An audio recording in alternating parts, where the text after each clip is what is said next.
Өөрийнхөө хоолойг бүдүүрч байгаа тухай ярих. Өсвөр насны хүүхдүүдийг би өдөржин ажигладаг.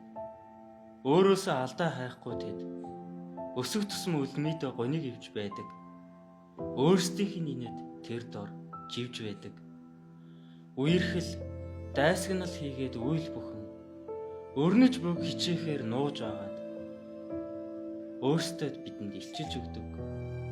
Үзэж тухлахын завдалгүй, үзэгдэл бүхий жижиг хөшгөө хааж өдөр өнгөрдөг.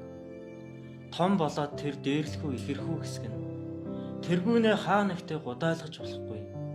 Том болохгүй хүүхдэрээ нэг хэсэг нь тэргүүн гудаах тухайж бодохгүй. Өндрөө хэмжиж хоорондоо барьцалдах. Өрсөлдөөн хүүхдүүдийг би өдөржин ажиглана. Өснө гэдэг барданал нь байдаг тэд. Өлмий дорой шаналн дэвсэж байдаг. Өдөр бүр тэд инээдээ дэвсэж байдаг.